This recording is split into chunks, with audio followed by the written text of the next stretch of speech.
I have lived in the Boothbay region for 25 years. I worked in Wiscasset for a total of 18 years. I moved into the middle school there, and at the time, both of my girls were at the Boothbay Region Elementary School. I literally live around this corner from the school here. So there was an opening for the assistant principal at the elementary school. I was excited when I was offered that job, and I have been the assistant principal at the Boothbay Region Elementary School. I am still formally the assistant principal at the Boothbay Region Elementary School for 5 years now. Early on in the year, there were needs at the high school, and the principal had to be out for an extended period of time. So the superintendent called me over to serve as the interim principal at the high school. So why I came over for what was an abbreviated period of time just to help out and to make sure they had an administrator in the building. I continued my work with the elementary school. So I was coming back and forth, and then the principal came back to school and I returned to my role as the assistant principal 100% of the time. And then the second half of the year in January, they needed me to return to the high school, and I have been here full-time as the interim principal since then and through the beginning of the distance learning. You land in education because something about your personality and who you are, you're a nurturer. We're caregivers.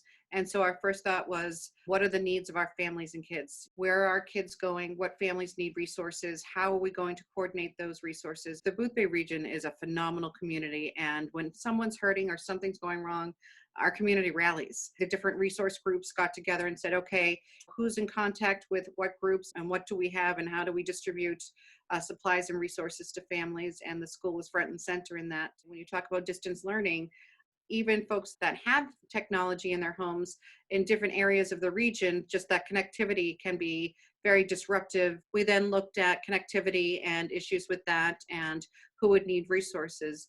During that time, our teachers were looking at curriculum and already in motion. We collected and created packets for each and every student.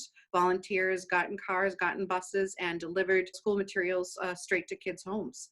From there, we would have department meetings and sort of coordinate, where are we going? There was a lot of discussion on best practices, how to instruct, and to be realistic about what we can ask of kids. The number one thing is really the mental health. This is a tremendously stressful and anxiety-provoking situation.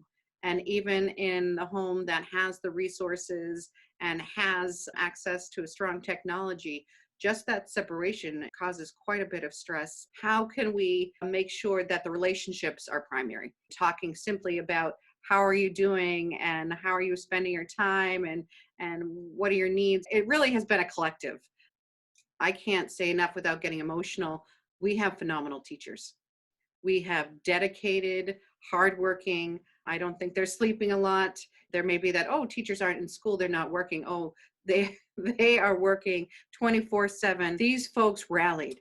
Their primary concern and focus was the kids, and they are in 110%. I mean, you talk about heroes and putting folks before us in service to others. Our teachers are heroes. The most challenging thing is that I can't make it easier.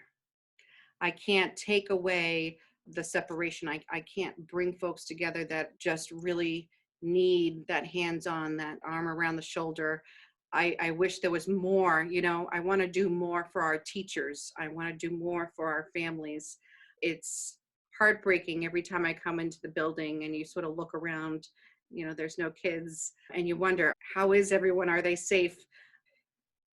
Not having that assurance, that seeing that everything's okay, that everybody's okay, that's the greatest challenge.